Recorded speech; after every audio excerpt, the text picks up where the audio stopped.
जैसे ही कोर्ट में पहुंचा संजय राय, जज साहब के सामने दिया ऐसा बयान, हिल गई पूरी ममता सरकार। पहली बार कैमरे पर बोला संजय रॉय, लगाए ममता सरकार पर गंभीर आरोप। कोर्ट से बोला संजय रॉय, साहब मुझे तो फंसाया गया है।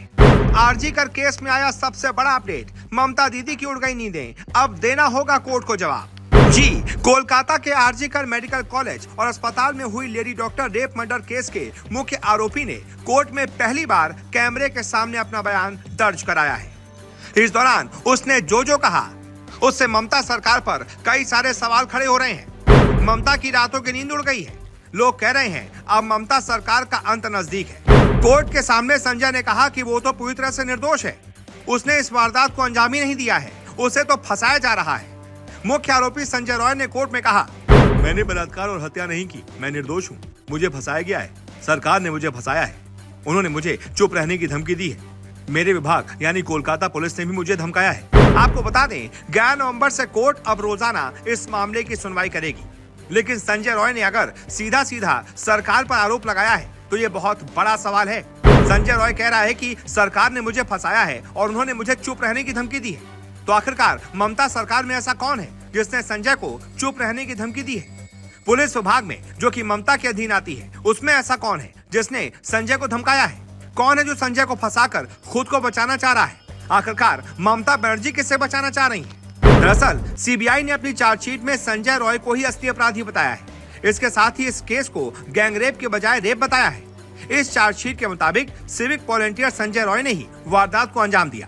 पीड़िता से लिया गया सीमन का सैंपल उससे मैच हो चुका है। सीबीआई ने दावा किया कि सीएफएसएल रिपोर्ट से पुष्टि हुई है कि सीमन संजय रॉय का ही है। कई भौतिक साक्ष्य, परिस्थिति जन्य साक्ष्य, फॉरेंसिक रिपोर्ट के आधार पर साबित होता है कि वारदात को उसने ही अंजाम दिया है। इस घटना के 24 घंटे के भीतर ही कोलकाता पुलिस ने उसे गिरफ्तार कर लिया था।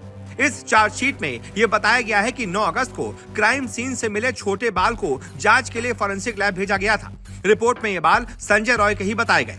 इस तरह से देखा जाए तो जो बात कोलकाता पुलिस ने करीब 2.25 महीने पहले कही थी, वही बात सीबीआई ने कही है। करीब 100 गवाह, 12 पॉलीग्राफी टेस्ट, सीसीटीवी कैमरे, फॉरेंसिक रिपोर्ट, मोबाइल की कॉल डिटेल और लोकेशन, ईयरफोन और आरोपी के बयान के बाद चार्जशीट फाइल की गई है। इसमें सीबीआई ने भी साफ कर दिया है कि ट्रेनी जूनियर डॉक्टर के साथ रेप हुआ था, न कि गैंगरेप। ट्रेनी जूनियर डॉक्टर का कत्ल एक अकेले संजय रॉय ने ही किया था। इसके पीछे किसी और की साजिश थी ही नहीं। सीबीआई की चार्जशीट के मुताबिक इस केस को सुलझाने में 3 चीजें सबसे अहम साबित हुई हैं। इनमें पहली, अस्पताल के सेमिनार रूम के बाहर सीसीटीवी कैमरे से मिली तस्वीरें हैं। इन तस्वीरों में 9 अगस्त की सुबह 4 बजे संजय रॉय सेमिनार हॉल के अंदर जाता दिखाई देता है।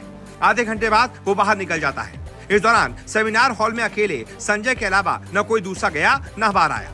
दूसरी तरफ सेमिनार हॉल से मिला संजय रॉय का मोबाइल का ईयरफोन, जो बाद में उसी के ब्लूटूथ से कनेक्ट हो गया था। तीसरा और सबसे अहम चीज फॉरेंसिक रिपोर्ट थी।